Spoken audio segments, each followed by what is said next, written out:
مشہور تابعی بزرگ ہیں حضرت ابو عبدالرحمن رحمۃ اللہ تعالی علیہ، یہ فرماتے صحابہ کرام علیہم الرضوان میں سے جو حضرات ہمیں قرآن عظیم کی تعلیم دیا کرتے تھے، وہ تابعی بزرگ ہیں، صحابہ کرام کی بات کر رہے ہیں، جو قرآن کریم کی ہمیں تعلیم دیتے تھے،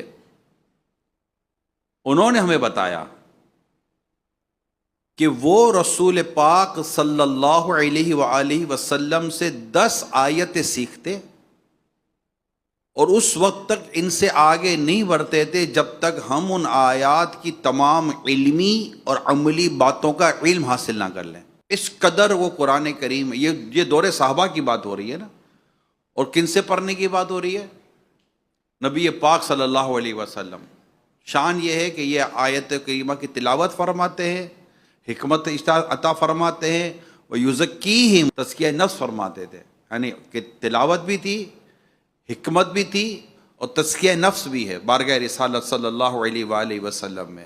تو وہ ایک سکھانے کا، بتانے کا، سمجھانے کا جو انداز ہوگا وہ ہم سمجھ سکتے ہیں۔ حضرت انس رضی اللہ تعالیٰ عنہ فرماتے ہیں، جب کوئی شخص نبی رحمت صلی اللہ علیہ وآلہ وسلم سورہ بقرہ اور سورہ آل عمران پڑھ لیتا تو ہماری نظروں میں بہت قابل احترام ہو جاتا تھا نبی پاک صلی اللہ علیہ وآلہ وسلم سے۔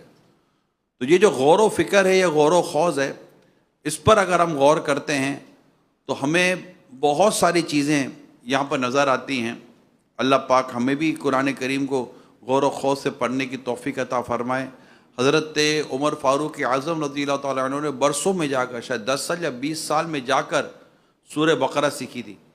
یا تو سورہ بقرہ کو جس انداز سے آپ نے پڑھا تھا، اور اس کے بعد آپ نے ایک اونٹ نہر کیا تھا شکرانے میں، اتنے سالوں میں جا کر، جبکہ یہ انہی کی زبان میں تھی۔ قرآن کریم تو عربی زبان میں ہے، اور سید عمر فاروق اعظم کی بات ہو رہی ہے کہ جن کی تو عقل بھی کیا بات ہے، ان کی عقل کی، ان کی ذہانت کی، ان کی سمجھداری کی۔ تو قرآن کریم کو اس کے معنی پر اور اس کے تفسیر کے ساتھ پڑھنا، یہ ہمارے لیے بہت زیادہ ضروری ہے کہ غور و خوض کرنا۔